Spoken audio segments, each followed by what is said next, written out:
Moving along now, if there is one thing that causes anxiety to consumers with existing credit, it's losing their job while there are outstanding debts that may need to be paid. Many times when consumers lose their jobs, they have no clue what steps to follow to ensure that they maintain a positive credit record while in the process of looking for work. If you've ever purchased anything on credit, chances are you may also have bought credit life insurance. But we look into this issue now with Nicky Lala Mohan. He's the credit ombud, and he joins me now live in studio. Good afternoon to you. Thank you so much for coming through. Good afternoon, Palesa. Afternoon to the viewers. Now, this is quite a critical topic, considering the fact that we are facing some tough times as it is now. People are continuing to lose their jobs. This, as I said on my introduction, on its own causes anxiety amongst consumers. Undoubtedly.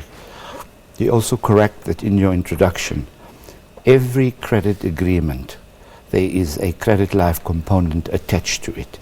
It is there because the National Credit Act allows it to be there.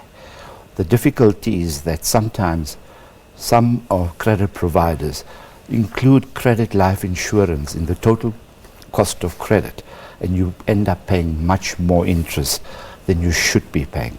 One must be careful to see that it's split, it's a separate item, and it's not put into the cost of credit that you are paying. All right, so it is supposed to be a separate credit standalone item. Standalone item. Yes. It's a standalone item that has become regulated since the 1st of August 2017. And the regulation stipulates that you must pay R4.50 for every 1,000 rand borrowed. So if you borrow 10,000 rand, your total credit life cannot be more than 45 rand. In the case of a mortgage, it's 2 rand for every 1,000 rand borrowed. And if you are over the age of 55, you'll pay an amount of 2.50 rand for every 1,000 rand borrowed. And surely you deal with a lot of these cases. What sense do you get from consumers? Do they even know that once you purchase an item on credit, automatically you may have also bought that credit life insurance? Sadly, Palesa, most consumers do not know that. They only become aware of it or want to initiate their rights in it upon the happening of an event. Most credit life insurance covers death, disability, some retrenchment, but that's the majority of what it's there for. There's sometimes an abuse in the market where retrenchment credit life is sold to self-employed people. And that's an abuse in the market because if you're self-employed, you can never be retrenched. But you correctly so. We find that consumers don't know their rights.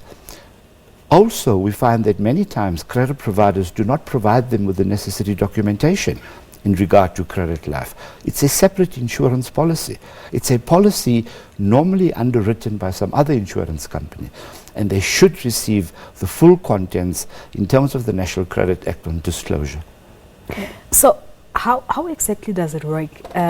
Does it mean that in the event of consumers' retrenchment, they may be able to claim a certain amount of money in order to settle that particular debt? Normally, it's not a total settlement of the debt. Okay. It's for a period of 6 months, where you can look for a job in the process of that 6 months. So it will be paying off your installments, your monthly installments. It will be paying off your monthly installments for the period of 6 months.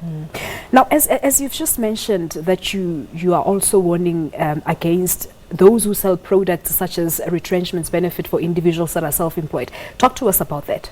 No, we find that quite common because, you see, there has been abuse in the credit life market, and it necessitated some government intervention in passing regulations because people used to, it's a very easy way of making money. Before the 45 rand cap, you would find instances of 100 rand credit life insurance, and you would find instances of that 100 rand added to the total cost of credit. Personal loans has the highest rate of interest. You're looking at about 27-28%. Over a period of 5 years or 6 years, you are paying money that you shouldn't have been paying. So we find that it's quite prevalent, but with the new regulation and we're finding there's also compliance, but there are people that try to abuse the credit life insurance market. As you say, that is according to the regulations published in August of 2017, so it is compulsory for consumers to take out that life insurance when they yes, it's compulsory. Buy on it credit. is compulsory because they want to secure their loan in the event of an insurable eventuality, which is death, disability, retrenchment. So, but you are entitled to shop around for your credit life insurance. Okay. You don't necessarily have to take the credit life offered by the credit provider who's providing you a loan. You can go around and look for other credit life. And there are some cheaper credit life insurance, but it's a bit of an admin hassle. You want the money now, you're desperate for the loan. It's convenient for you to get what they offer. It's much more convenient to just sit and sign. Yes. Many times you just want the loan.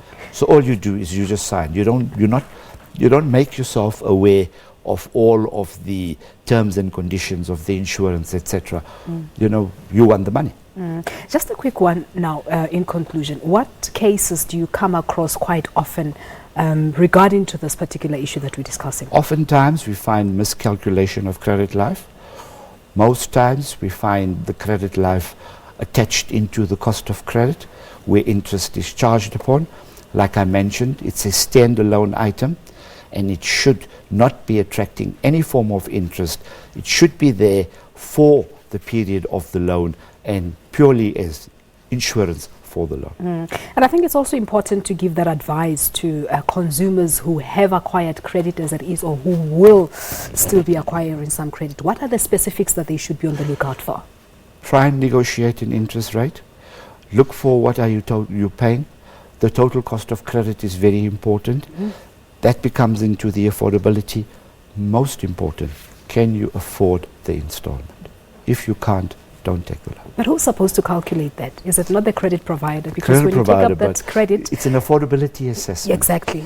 And sometimes consumers, lower their affordability or whatever, simply to get. But at the end of the day, it catches up with you. They suffer. Well, we'll leave it at this. Mr. Mohan, thank you so much for coming through. You're welcome. All right, well, there you have it. That's Nicky Lala Mohan. He's the credit ombud. Joining me now in studio, really talking about debts and what happens in an event where you lose your job. So do make sure that you do have, or rather you do take out that insurance.